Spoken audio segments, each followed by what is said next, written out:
अस्सलाम वालेकुम, मैं हूं नादिया अनवर और आप देख रहे हैं PSX खबरनामा। सबसे पहले आज की अहम खबरें। पाकिस्तान स्टॉक एक्सचेंज में मुस्बत रुझान दिखाई दिया। आज भी शेयर मार्केट का 100 इंडेक्स 163 पॉइंट्स के इजाफे के बाद 1,16,007 पर आ गया है। अब तक के कारोबार के दौरान इंडेक्स 1,16,424 पॉइंट्स की बुलंदी को छू गया। गुज़िश्ता रोज़ कारोबार के अख्ताम पर स्टॉक मार्केट का 100 इंडेक्स 1,15,000 के लगभग पर बंद हुआ था। इंटर बैंक डॉलर 278 रुपये 75 पैसे का हो गया। इधर बात करें इंटर बैंक में आज कारोबार के दौरान अमेरिकी डॉलर 10 पैसा महंगा हुआ है। इंटर बैंक में डॉलर 10 पैसा महंगा होकर 278 रुपये 75 पैसे का हो गया। आलमी बैंक अगले 10 साल में पाकिस्तान को 20 अरब डॉलर की फाइनेंसिंग की फराहमी के लिए कंट्री पार्टनरशिप फ्रेमवर्क जुमरात को जारी कर देगा। आलमी बैंक की जानिब से 10 साला मंसूबे के तहत पाकिस्तान को 20 अरब डॉलर फराहम किए जाएंगे और इसका बाज़ाब्ता इफ्तिताह आलमी बैंक के नायब सदर बराए जनूबी एशिया मार्टिन रिजर करेंगे। इस फ्रेमवर्क में पाकिस्तान की मुख्तसर और दरमियानी मुद्दत की माशी ज़रूरियात को पूरा करने की हिकमत अमली शामिल है। आलमी बैंक ने पाकिस्तान को दरपेश बड़े खतरात की निशानदेही की है, जिनमें सियासी तकसीम, मैक्रो इकनॉमिक्स कमजोरियां और इंसानी सरमाए का बहरान शामिल है। चेयरमैन एफबीआर ने एतराफ़ किया है कि एफबीआर में अब भी करप्शन हो रही है। ताहम ज़राए मुबादला की कमी का सामना होने की वजह से मईशत पर दबाव है। कायमा कमेटी ने नाउन फाइलर्स को प्रॉपर्टी की खरीदारी की इजाज़त देने का जायज़ा लेने के लिए 5 रुकनी कमेटी तश्कील दे दी है। पाकिस्तान की बड़ी सनतों में 60% हिस्से की हामिल टेक्सटाइल सेक्टर की कारकर्दगी बढ़ती हुई खाम माल कीमतों और जायद पैदावारी लागत के बावजूद बेहतर होने लगी है। और वफाकी अदाद-ओ-शुमारात के मुताबिक टेक्सटाइल एक्सपोर्ट्स एक साल में 6% बढ़कर दिसंबर 2024 में 1 अरब 50 करोड़ डॉलर रही। अहम खबरें। अब चलते हैं अपने नेक्स्ट सेगमेंट की तरफ, जो कि है क्वेश्चन आंसर विद एक्सपर्ट। अस्सलाम वालेकुम जी नाज़रीन, welcome to the next segment, जो कि है क्वेश्चन आंसर विद एक्सपर्ट। और इस सेगमेंट में हमारे साथ होते हैं मोहसिन हसन हाशमी साहब, जो कि जो है टॉप लाइन सिक्योरिटीज़ में हेड ऑफ कमोडिटीज़ हैं। और जो है इसके साथ ही साथ जो है वो हमें टेक्निकली जो है हमें बताते हैं मार्केट के हवाले से और आइटम के हवाले से, और साथ ही साथ जो है हम उनसे जानेंगे इंटरनेशनल मार्केट के हवाले से भी हम उनसे जानेंगे। तो चलें, लेट्स वेलकम हिम। अस्सलाम वालेकुम सर। अस्सलाम वालेकुम जी, कैसे हैं फरीद से? जी वालेकुम सलाम, अल्हम्दुलिल्लाह सर, आप खैरियत से हैं? अल्हम्दुलिल्लाह। जी। सर, सबसे पहले तो मैं जो है आपसे जानना चाहूँगी कि इंटरनेशनली जो है आप इंटरनेशनल मार्केट को थोड़ा-सा जो है एक ओवरव्यू दें अपनी एक्सपर्टीज़ में, और उसमें जो है वो गोल्ड वगैरह इन सारी चीज़ों को भी जो है आपने कवर करना है। जी। अच्छा जी, पहले जैसे कि कल ट्रम्प की ओथ सेरेमनी थी, उसके बाद कुछ चीज़ें देखने में आई जो कि ट्रम्प की तरफ से अनाउंसमेंट थी। सबसे पहले अगर बात करें तो उसका एनर्जी सेक्टर के ऊपर काफ़ी इम्पैक्ट है, ऑयल की प्राइसेस के ऊपर, बिकॉज ट्रम्प की तरफ से एनर्जी इमरजेंसी डिक्लेयर कर दी गई है और उन्होंने ऑयल एक्सट्रैक्शन, ऑयल प्रोडक्शन को इंक्रीज करने के इंडिकेशन दे दी है। तो जिसकी वजह से इनिशियली तो हमने देखा कि ऑयल की प्राइसेस में थोड़ी सी करेक्टिव पुल बैक एक नज़र आया है। और गोइंग फॉरवर्ड अगर इसके ऊपर मजीद कुछ डेवलपमेंट होती है तो वो फिर एक थोड़ा सा नेगेटिव इम्पैक्ट डाल सकता है, सप्रेस कर सकता है ऑयल की प्राइसेस को। अच्छा, उस दूसरी तरफ ये है कि जहां पर टैरिफ्स की भी उन्होंने बात की, उन्होंने अपने उसमें सेरेमनी के जो oath के बाद जो भी उनकी स्पीच थी उसके अंदर उन्होंने यही रखा है कि अमेरिका फर्स्ट, और जो भी पॉलिसीज जो कि अमेरिका के लिए बेनिफिशियल होंगी उसके ऊपर वो जो है वो फोकस उनका होगा। तो ये सारे फैक्टर्स थे जिसमें टैरिफ्स के ऊपर भी बात हुई। बीच में न्यूज आ रही थी स्पेकुलेशन की बेसिस के ऊपर कि टैरिफ्स डिले हो जाएं, बट उन्होंने इस तरह की कोई इंडिकेशन नहीं दी कि डिले हो। बट उनका मौकफ क्लियर है बिल्कुल कि वो अमेरिका का जो है मफाद उसको पहले रखेंगे और टैरिफ्स के लिए जाएंगे। जो भी आगे ममालिक हैं जिन, और खास तौर पर उन्होंने चाइना के हवाले से भी बात की, पनामा कैनाल के हवाले से, कि उसका भी वो अपनी जो जुरिस्डिक्शन के अंदर है उसको लिया जाएगा। और वहां पर जो चाइनीज इन्फ्लुएंस है उसके ऊपर उसको वो कम करने की कोशिश करेंगे। तो ये सारी चीजें हैं, और इसका मार्केट के ऊपर भी इम्पैक्ट हुआ। मेटल्स की अगर बात करें, मेटल्स रिकवरी इनिशियली हमने देखा कि उनका जो जो उसकी उसकी जो स्पेकुलेशन थी बेसिकली, उनकी स्पीच से पहले वो यही थी कि कोई बिल्कुल माइल्ड होगी, कोई वो अग्रेसिव थोड़ा सा स्टांस ना रखे, नहीं रखेंगे टैरिफ्स के हवाले से। लेकिन उन्होंने अपना मौकफ क्लियर कर दिया, तो मार्केट सारी जो फिर रिकवर होने शुरू हो गए थे मेटल्स, जो कि अनसर्टेनिटी क्या होगा आगे, किस तरह की यूरोपियन यूनियन के ऊपर भी जैसे कि उन्होंने पहले बात कर चुके हैं, चाइना के ऊपर, तो वो उसकी नौयत पर देखी जाएगी आगे। तो उसकी वजह से अनसर्टेनिटी की वजह से जो है मेटल्स दोबारा ने देखा कि बाउंस होकर अपने डे हाइस के ऊपर ट्रेड कर रहे थे। तो ये चीज है। स्टांस गोल्ड का अभी भी बुलिश ही है, अनटिल अनलेस गोल्ड जो है वो 2680 2700 के ऊपर स्टेबल है। तो गोल्ड का ट्रेंड अपसाइड पे ही है। इनिशियल जो उसके टारगेट्स हैं 2757 2770 हैं, जो कि एक्सटेंड करके 2800 नए हाई की तरफ भी जा सकता है। तो ये है स्टेबिलिटी, 2680 2700 के ऊपर रहती है गोल्ड की। तो डिप पे बाइंग ही है। साथ में सिल्वर की अगर बात करें, सिल्वर हम्म। के की लेवल्स हैं 31 एंड 3040। इसके ऊपर जब तक सिल्वर स्टेबल है, सिल्वर के अंदर अपसाइड 32.4 एंड 33.5, एंड जो कि एक्सटेंड करके इवन 35 तक भी सिल्वर की प्राइसेस जा सकती हैं। और प्लैटिनम की बात करें, प्लैटिनम का आउटलुक भी ओवरऑल देखें तो बुलिश ही कंसिडर किया जाएगा जब तक प्लैटिनम की प्राइसेस 935 940 के ऊपर स्टेबल है। तो इसके टारगेट कर सकता है अराउंड 975 एंड 1000 के रीजन को प्लैटिनम। सही। अच्छा सर, अब जरा सी ये बताइए कि अगर हम बात करें PSX के हवाले से, तो कल की जो जो सेरेमनी हुई, और तो इसका क्या इम्पैक्ट जो है वो आज की मार्केट में नजर आया? थोड़ा सा आज की मार्केट को टेक्निकली भी बताएं, और क्या इम्पैक्ट आपने जो है इसमें महसूस किया? देखिए, वो अगर कल की उनकी स्पीच का पाकिस्तान से हमारी मार्केट से लिंक तो नहीं था, एक डायरेक्ट लिंक तो हम्म। नहीं होता बेसिकली। लेकिन अगर हम देखा देखा जाए तो जो यूएस की जो मार्केट्स हैं, उससे कुछ थोड़ी बहुत कोरिलेशन बनती है हमारी मार्केट्स की, तकरीबन अराउंड 70-80%। तो उस तरह देखा जाए तो एज सच मतलब कोई ऐसी खबर नहीं थी कि यूएस की कि वो डायरेक्टली लिंक करेंगी हमारी मार्केट को। और ऑब्वियसली वो फिर एक आगे चल के ट्रम्प का क्या स्टांस होता है, फॉरेन पॉलिसी, वो फिर सारी एक डिफरेंट डिबेट फिर शुरू हो जाएगी। बट ओवरऑल अगर देखें तो हमारी मार्केट के अंदर थोड़ा सा जो कल की क्लोजिंग थी ना, वो उसकी उसको अगर देखते हुए देखें तो उस चीज की कंटिन्यूएशन हुई है। और जो इसकी जो की लेवल है वो, एक मैं पहले भी डिस्कस कर चुका हूँ, 1,13,700 का एरिया है। एक हम्म। लाख तेरह हजार सात सौ 1,14,300, ये इसका बड़ा क्रिटिकल जोन है। ये एरिया जब तक स्टेबल है और इंटैक्ट है, तो यहाँ से हम दोबारा एक टेस्ट देख सकते हैं 1,16,800 से 17,200 के रीजन में। वहां पर फिर देखा जाएगा, अगर वहां से दोबारा सेलिंग इसी तरह कंटिन्यू रहती है, तो फिर एक बड़ी करेक्शन की तरफ जा सकती है। वीकली बेसिस पे अगर हम देखें, थोड़ा सा मोमेंटम लूज कर रहा है हमारा इंडेक्स, जो कि एक करेक्शन की तरफ इंडिकेशन होती है।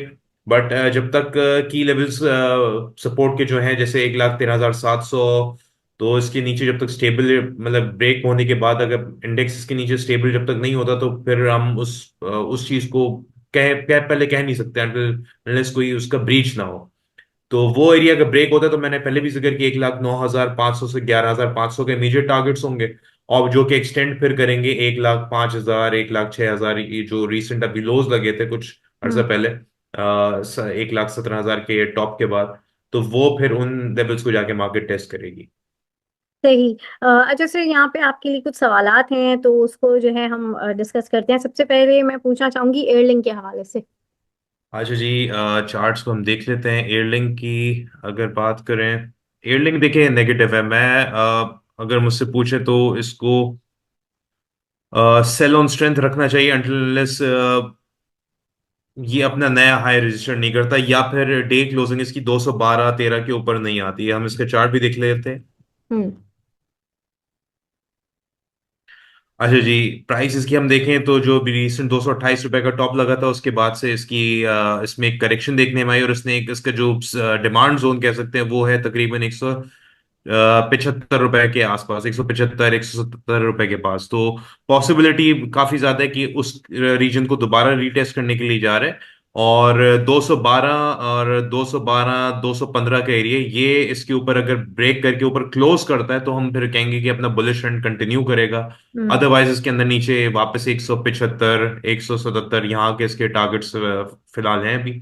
और वहां पर देखा जाएगा अगर वो एरिया सस्टेन कर गया तो वेल एंड गुड, अदरवाइज फिर ये नीचे 100 तकरीबन 58 और 152 के एरिया तक भी ड्रॉप हो सकता है अगर प्राइस ने उस डिमांड जोन के नीचे ब्रेक करके स्टेबिलिटी दिखाई।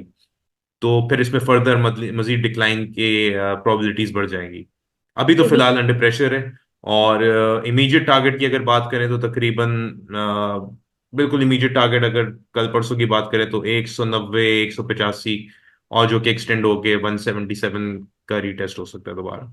सही। अच्छा सर, नेक्स्ट जो है वो पीएसएक्स के हवाले से पूछा गया है। अच्छा, पीएसएक्स का भी मैं पहले जिक्र कर चुका हूँ। और अगर बात की जाए तो मैंने इसमें कल बल्कि परसों भी हमारी बात हुई थी, इसमें मैंने कहा था कि हम्म। इसको बेहतर है थोड़ा वेट किया जाए और नीचे डिप पे इसको एक्यूमुलेट किया जाए। 25 रुपए तक की मुझे इसमें जगह लग रही है, 25 रुपए 20 पैसे। और जो हम्म। 27 रुपए का जो एरिया है यहाँ पर, ये देखें इसमें ये जो रीजन है, अ, ये इसका जो है ना, ये बेसिकली एरिया है जो कि इसका डिमांड जोन है। ये यहाँ पर आके, और ये फेयर वैल्यू गैप भी आप कह सकती हैं। तो 25 रुपए से 27 में थोड़ा थोड़ा सो करके एक्यूमुलेट करें, और यहाँ से थोड़ी सी सपोर्ट मिलेगी जिसके बाद ये वापस 30 से 33 रुपए को ये जाके टेस्ट करेगा। वहां पर फिर हम देखेंगे कि फर्दर सी क्या मूवमेंट होती है। तो बेहतर है कि थोड़ा सा वेट करके इसको नीचे तकरीबन 25, साढ़े 25, साढ़े 26 के पास से जो है वो एक्यूमुलेशन की जाए इसकी। सही। और सर एवियन के हवाले से जरा बताएं।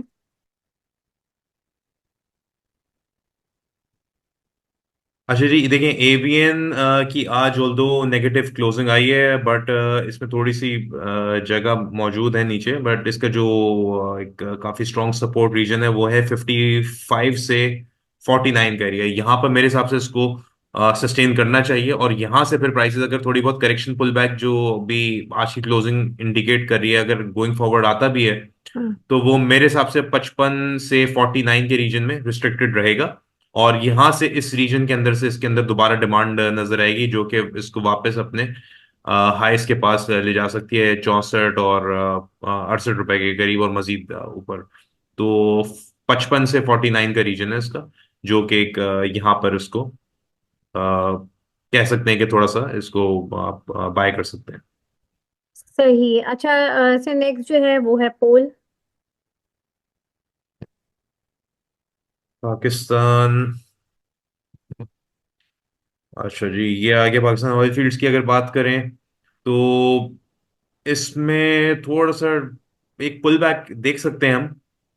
तकरीबन समझे 600, इसकी ट्रेंड लाइन आ रही है 616 के आसपास आ रही है, तो यहाँ पर हम इसको देख सकते हैं फिलहाल। और उसके बाद एक अच्छा जो इसका जोन होगा क्यूमुलेशन का 616, और तकरीबन समझे आप 600 के आसपास होगा।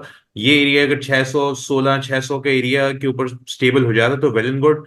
हमें फिर ये नए हाइस की तरफ जा सकता है जो कि तकरीबन 660 और 670 की तरफ। और इन केस अगर वो एरिया ब्रेक करता है तो फिर ये अपने कंसोलिडेशन फेज में जाएगा, जो कि तकरीबन 580 से 500 तकरीबन 45 का रीजन है। उस रीजन के अंदर फिर ये कंसोलिडेशन की इसकी पॉसिबिलिटी बढ़ जाएगी। तो 600 616 इसका बड़ा इंपॉर्टेंट एरिया है। वो अगर ये ब्रेक करता है तो फिर इमीडिएट 580 545 के जोन जो इसका बन जाएगा, वहां पर ये कंसोलिडेट करेगा फर्दर दोबारा बाउंस बैक करने से पहले। सही। अच्छा सर, नेक्स्ट जो है वो मारी के बारे में बताएं।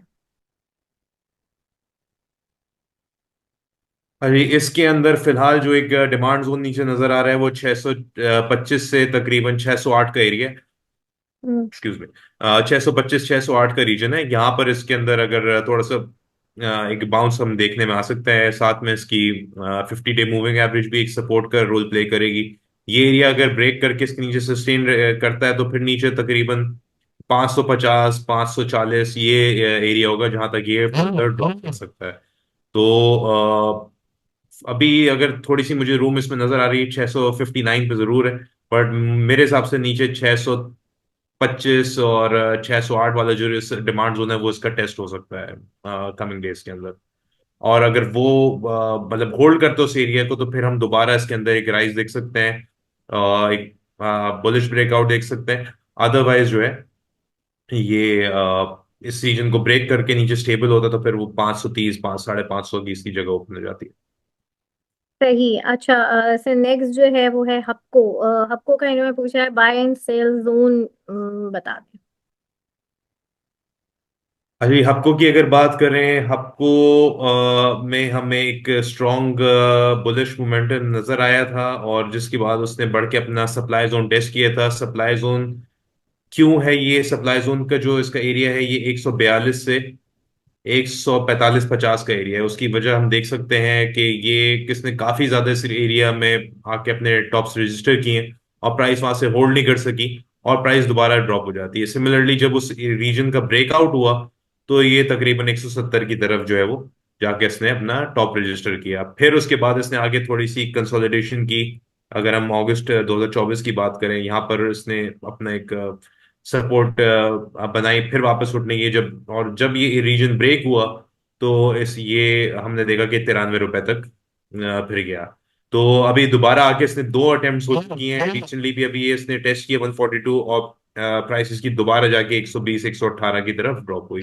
वहां पर इसने दोबारा अपने आप को कंसोलिडेट किया। अब जो उसकी सपोर्ट जोन, डिमांड जोन कह सकते हैं, वो है तकरीबन 122 से 126, 127 का रीजन। तो यहां तक ये दोबारा आ सकता है, और इस रीजन में है तो उसको दोबारा क्यूमुलेट करना चाहिए 118 के ऊपर। जब तक ये है तो ये दोबारा 142, 145 को टेस्ट करेगा। वो एरिया ब्रेकआउट देता है तो ऊपर 155 और 170 जो इसके रीसेंट हाई थे वो इसके टारगेट्स होंगे। सही।